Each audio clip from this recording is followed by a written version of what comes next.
Hello everyone, today I bring you a very interesting manhwa. I hope you like it. Now let's go to the video. The protagonist of the story is Jang Mao, an avid fan of fiction who is often seen engrossed in reading. One day, he muses to himself, "If I were the protagonist of a novel, money, power, fortune, everything would be mine." His words carry such conviction that, as he takes another step, it feels as if he's stepping into thin air. Beneath him, a portal suddenly opens, and he falls into it. While falling, he cries out for help, only to find himself surrounded by what seem like movie-like scenes playing around him until everything fades to black. When he opens his eyes again, he finds a beautiful woman resting on his lap. Startled, he exclaims, "My God, what is this? What kind of situation is this?" He wonders if he had fallen into a hole, but here he is, in this strange place. As he ponders what happened, a beeping sound resonates in his ears, and a system screen appears before him, welcoming him as the host.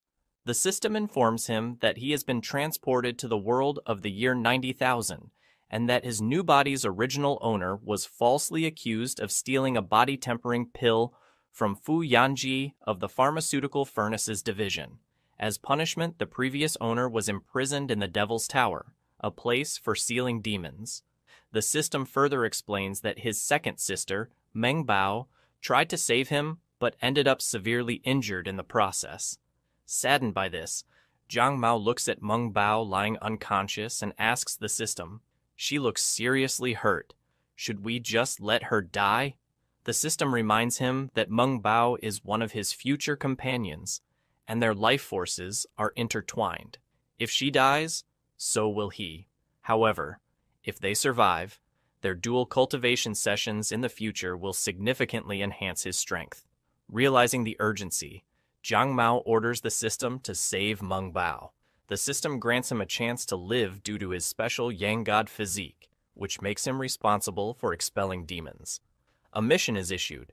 He must take Meng Bao to the medicinal spring of the Medical Furnace Division within 1 hour to heal her injuries.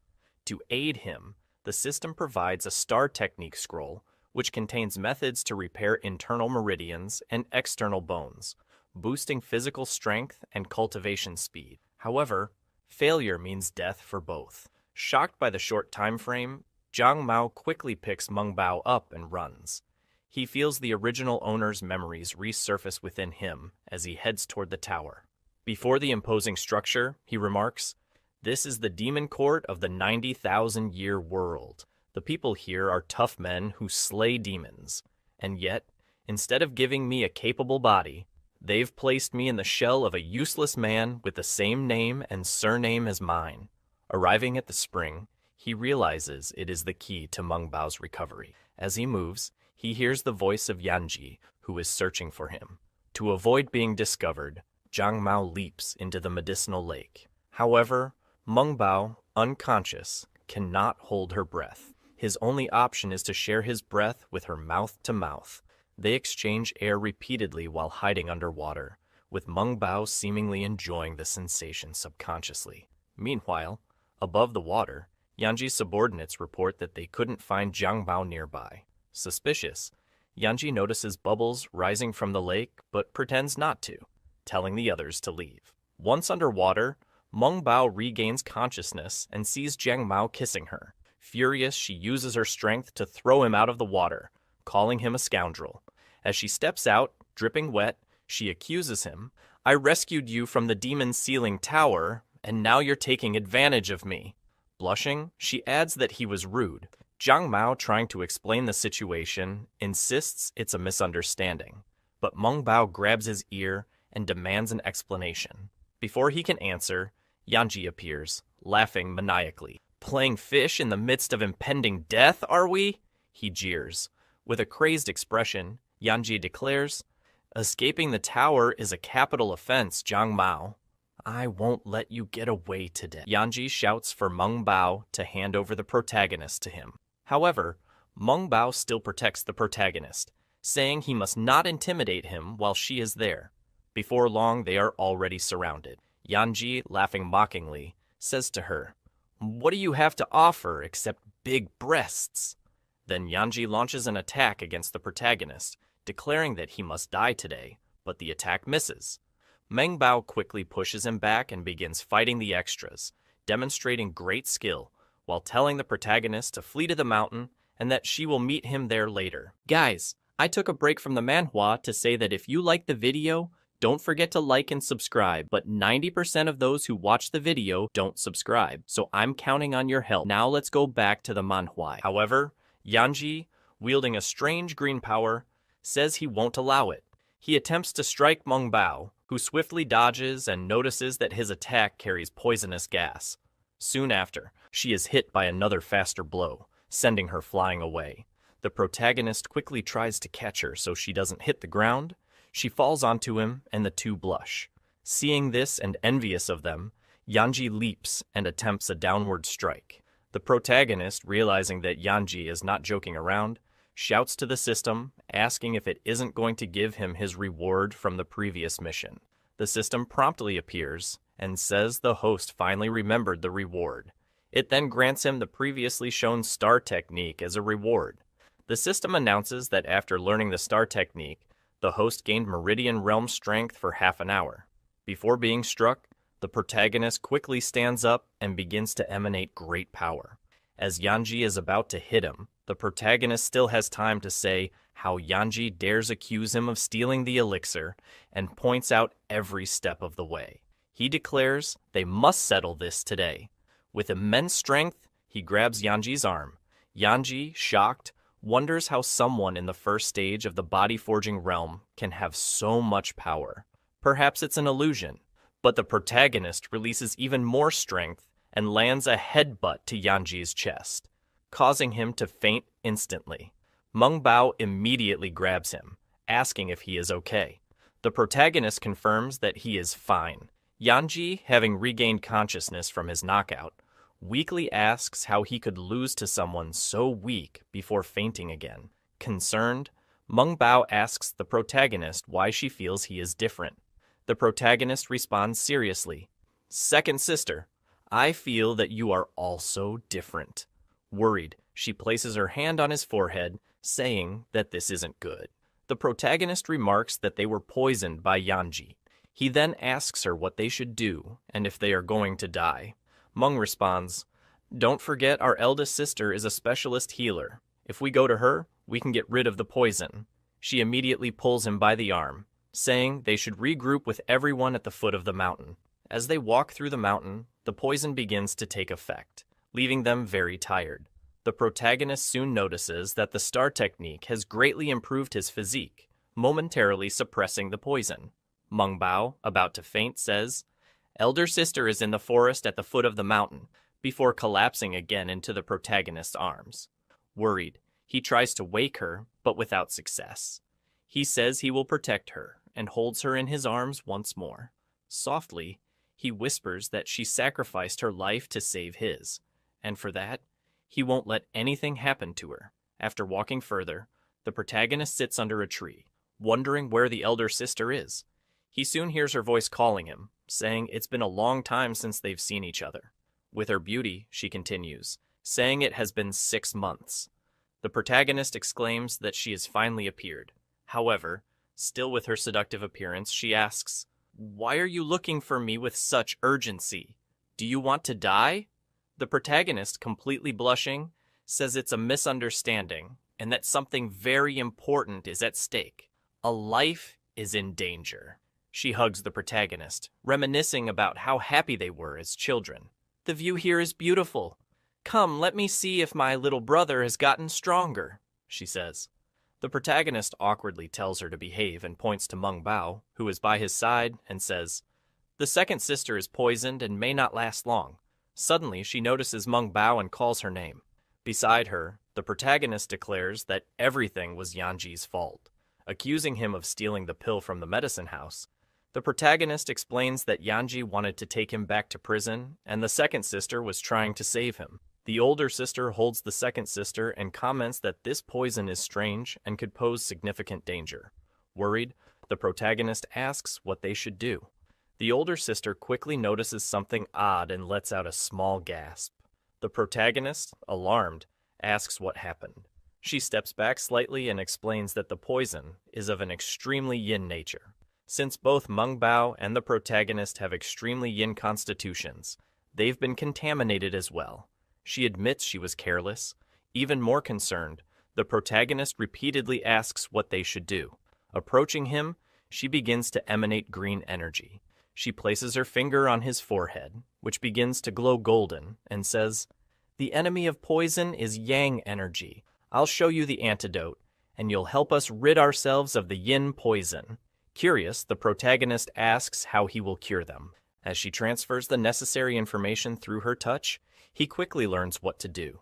Sitting in front of the sisters, the protagonist, just before beginning, says, "Sisters, for the sake of your lives," apologizing before proceeding. Touching their pressure points, the sisters begin to make strange noises.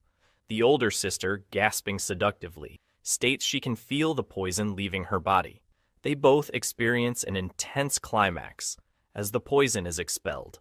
The protagonist, now exhausted but satisfied, collapses and faints. The older sister, worried, tries to wake him. When he regains consciousness in a bed, his sisters are overjoyed that he has awakened. Getting up, he asks where they are. The older sister explains that they are in an inn. The protagonist admits he thought he had returned to the demonic court. Meng Bao interjects, "Return to the demonic court? If we don't kill Fu Yanji, it's likely he will return in this lifetime." The older sister says she'll take them to a nearby safe place left by their master. Curious, they ask where this place is. She reveals it's the empty city of Qing, 300 kilometers away. Meng Bao then asks, "It's been 2 years since the master left the demonic court. Where exactly did he go?" The older sister replies that all she knows is that he went to a secret place and that she has no other clues. While they enjoy a moment of peace at the inn, someone wielding a whip begins attacking the guests. Their private room is also targeted, and Meng Bao is caught and bound unexpectedly. Both the protagonist and the older sister become alarmed, realizing the severity of the situation. The older sister notices the whip is absorbing Meng Bao's blood and attempts to cut it with her sword, but it has no effect. The whip retaliates, capturing the older sister as well and dragging both women out of the inn. Desperate, the protagonist runs after them, shouting for the demon to release his sisters. Jumping outside the inn, he faces a demon that thrives on absorbing human blood. The demon uses vine-like whips to ensnare the protagonist. The monster then forces the older sister and the protagonist into compromising contact, leaving the protagonist embarrassed. Apologizing, he expresses his relief that she's still alive. The demon, in a terrifying voice, declares his fortune in finding cultivators at night. After absorbing their essence, he will advance significantly in his cultivation, debating who to absorb first. His vines move erratically, causing the protagonist to accidentally kiss Meng Bao. The demon decides to start with the protagonist, extending his tongue. Sensing the imminent danger, the older sister manages to manipulate a vine, placing herself between the demon's tongue and the protagonist, protecting him. At that moment, the system appears, displaying the message, "Congratulations to the host for activating the main mission, Ancient Bonds. Save the older and second sisters to deepen their affection for the host. Once their affection level reaches 100%, they will be able to merge and cultivate together. Different levels of affection yield different effects." Shocked, the protagonist curses the system for assigning him a mission at such a critical time. He wonders how he can save their lives when he can barely save his own. The older sister, growing weaker, apologizes to her younger brother for being unable to protect him. Determined, the protagonist tells her to hold on, promising to save her. He recalls that every demon has an essence core and resolves to attack its face. The demon mocks him, asking how he'll manage with such short legs. The protagonist retorts sarcastically, "How dare you mock me for being short? You're the short one. Your whole family is short." Seizing an opportunity, the protagonist lands a kick on the demon's core, causing it to howl in pain and release its grip on them. Enraged and in agony, the demon tightens its vines, trying to crush the protagonist and his sisters. However, it eventually releases them due to the intense pain. While the demon thrashes wildly, the protagonist grabs his sister's hands, urging them to flee together. The monster, however, does not give up and tries to catch them again. But the older sister turns around and cuts the monster's vines this time, saying, "I was distracted before and you caught me. Now you want to try again? You have no chance." She then charges toward the tree. After suffering another attack from the older sister, the tree defends itself, and her blade breaks. She is left puzzled as to how this is possible. Worried, the others call out to her. Meng Bao quickly says, "The tree is at level 3. This is a problem." The protagonist attempts to help her, saying he cannot bear to see her die in front of him. However, Meng Bao grabs his arm and says, "If you go there, you'll die too." The cultivation of demons and the cultivation of humans are divided differently. From the 1st to the 10th level, the 3rd level is already equivalent to the innate realm of humans. Neither you nor I are a match for it. He turns to her and asks what they should do, but the system intervenes with an alternative. The system's beginner reward has been distributed. The protagonist holds a scroll as the system informs him, "This is the Manual of Swords. Love is stronger than gold."